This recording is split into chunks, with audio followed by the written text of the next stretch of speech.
మన్యం అడవుల మధ్య ఓ మానవుడు దేవుడయ్యాడు. ఆయన చేతిలో తుపాకీ ఉంది, కాని ఆ గుండెల్లో ప్రేమ కూడా ఉంది. ప్రేమ కోసం కాదు, పోరాటం కోసం పుట్టిన యోధుడు. ఇది అతని కథ కాదు, ఇది మన్యం గొంతు. బ్రిటిష్ పాలనపై తిరుగుబాటు ఎగసిపడిన చరిత్ర అల్లూరి సీతారామరాజు. ఈ పేరు వెనుక ఓ గాథ ఉంది, రక్తంతో రాసిన నిజమైన భారత గాథ. ఎప్పటికీ మరవలేని పోరాట వీరుని జీవితాన్ని ఈ వీడియోలో మనం చూద్దాం.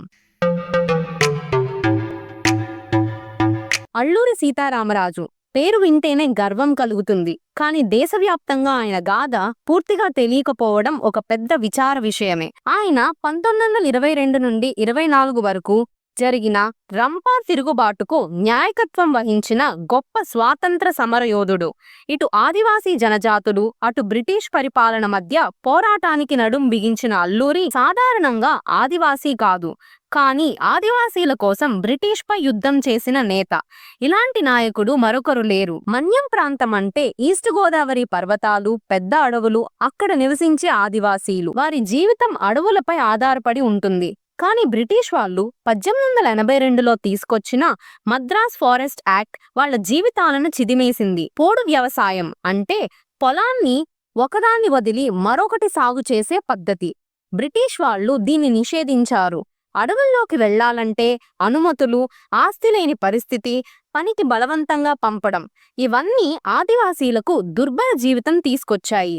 ఆదివాసీల జీవితం నాశనమైపోయింది. బ్రిటిష్ సిపాయిలు వచ్చి పోడు పొలాలను తగలబెట్టేవారు. వారిని బలవంతంగా కార్మికులు తీసుకెళ్లేవారు. కూలీగా పని చేయకపోతే శిక్షలు విధించేవారు.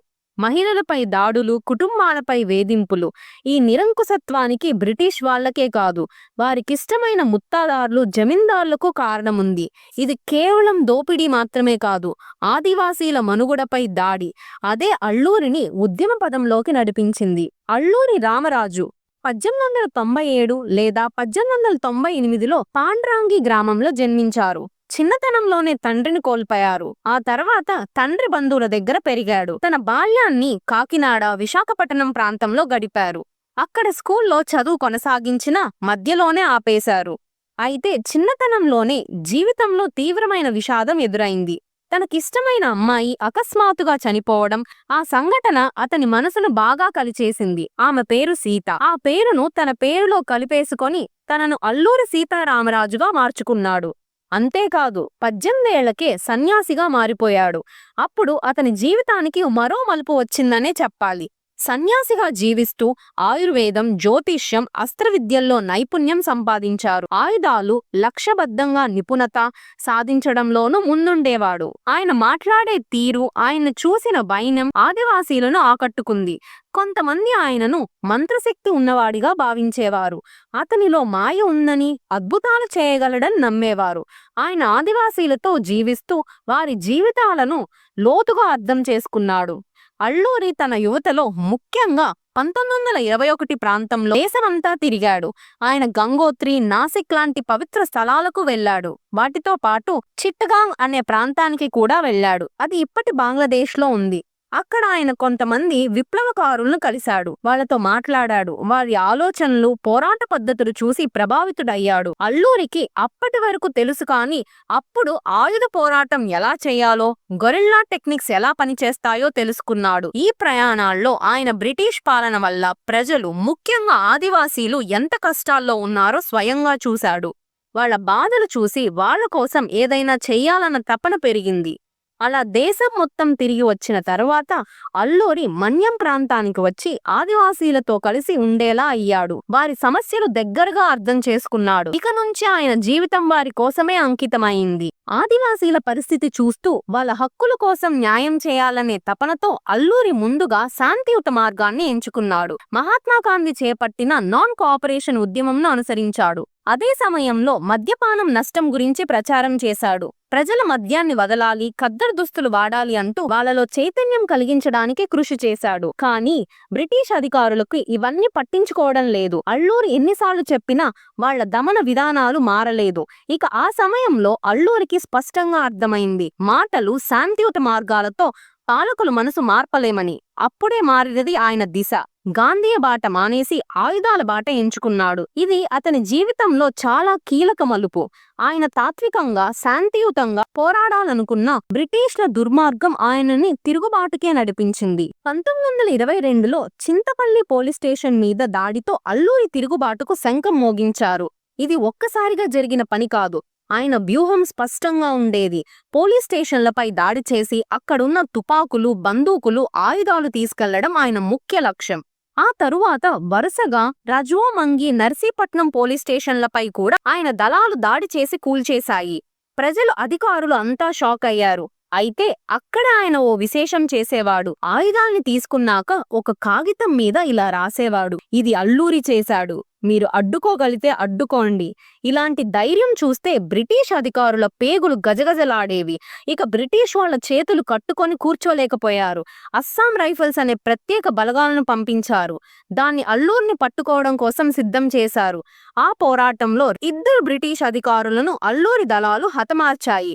వాళ్ల పేర్లు స్కాట్ మరియు హైటర్. ఈ ఘటన తర్వాత అల్లూరి పేరు తూర్పు గోదావరి నుంచి సరిగ్గా లండన్ వరకు దడపుట్టించింది. బ్రిటిష్ పోలీస్ స్టేషన్ పై దాడులు చేసి తీసుకున్న ఆయుధాలతో అల్లూరి మొదట తన ఆదివాసీ సహచరులను శిక్షణ ఇచ్చాడు.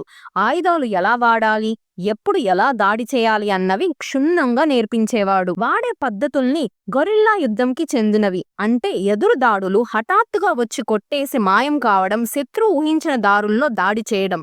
అడవిలో వార్తలు పంపేందుకు ఆయన దళాలు డప్పులు కొట్టేవారు లేదా స్పెషల్ విజిల్స్ వాడేవారు. ఇవి కోర్లా ఉండేవి. ఎవరికి అర్థం కాకుండా సభ్యులకు మాత్రం స్పష్టంగా తెలిసిపోయేలా ఉండేది. అల్లూరి దళం అడవుల్లోని రహస్య దారుల్లో తిరుగుతూ పట్టుబడకుండా బ్రిటిషులను తిప్పులు పెట్టేసేది. పోలీసులు పట్టుకోవాలంటే ఆ ప్రాంతం గుట్టుక్కునైనా తెలుసుండాలి. కాని అల్లూరికి అది పూర్తిగా తెలిసి ఉండేది. ఆయన ఒక్కడే కాదు, ఆయనకు తోడుగా మల్లుదొర, గంటముదొర అనే నాయకులు కూడా ఉండేవారు. వీరంతా కలిసి మన్యమంతా బ్రిటిషులకు బాధాకరమైన క్షేత్రంగా మార్చేశారు.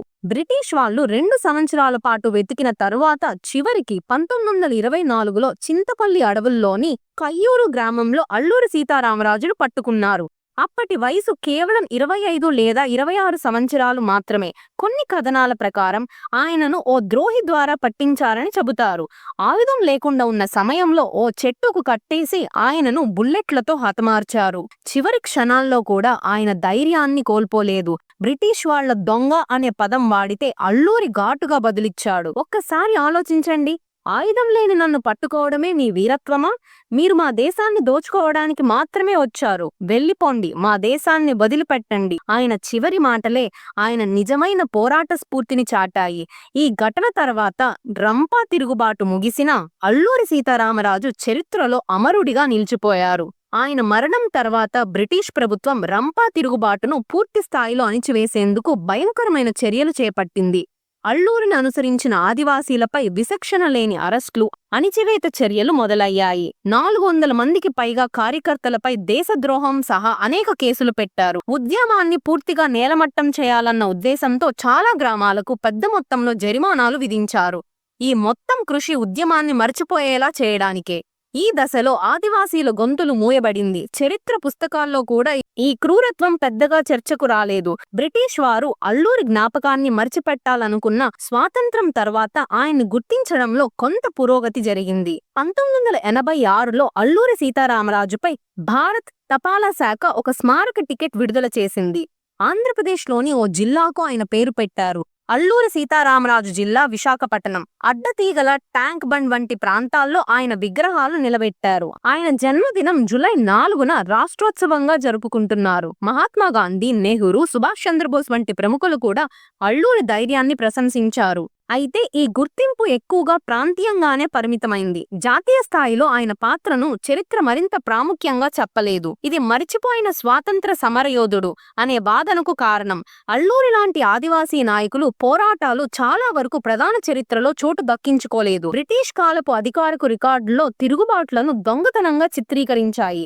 అంతేకాకుండా స్వతంత్రం వచ్చిన అనంతరం చరిత్ర రచనలోనూ అల్లూరి లాంటి నేతలకు సరైన స్థానం ఇవ్వలేదు. చరిత్రను గ్రాస్ రూట్స్ స్థాయిలో అర్థం చేసుకోవాలంటే ఆదివాసీలు, రైతులు, కూలీల పోరాటాలను పట్టించుకోవాలి. అల్లూరి కథ ఈ కోణంలో చాలా విలువైనదిగా మారుతుంది. ఇప్పటికే ఆయన గుర్తించి పూర్తి స్థాయిలో అధ్యయనం జరగలేదు. ఈ కథలు మనం తిరిగి లిఖించవలసిన అవసరం ఉంది. అది నిజమైన చరిత్రను తెలుసుకునే మార్గం. అల్లూరి సీతారామరాజు కథ మనకు చెప్తుంది ధైర్యం అంటే ఏమిటి, ప్రజల కోసం జీవించడం అంటే ఏంటో. ఆయన పోరాటం కేవలం బ్రిటిషులపై కాదు, అది అన్యాయానికి వ్యతిరేకంగా సాగిన యుద్ధం. ఈ గాథను మనం మర్చిపోవద్దు. ప్రతి భారతీయుడికి తెలుసుండాల్సిన చరిత్ర ఇది. ఈ కథ పాఠ్యపుస్తకాల్లో కోణంగా ఉండకూడదు, మన మనసుల్లో జ్వాలగా నిలవాలి. ఇది కేవలం ఒక ప్రాంత గాథ కాదు, ఇది దేశం మొత్తానికి గర్వించదగ్గ గాథ. ఆయన త్యాగాన్ని దేశవ్యాప్తంగా తెలియజేయడం మన బాధ్యత. ఈ స్ఫూర్తిని వచ్చే తరాలకు అందించడం మన కర్తవ్యం. ఈ వీడియో మీకు నచ్చితే లైక్ చేయండి, షేర్ చేయండి, కామెంట్ చేయండి. ఇలాంటి మరిన్ని వీడియోస్ కోసం ఛానల్ను సబ్స్క్రైబ్ చేయండి.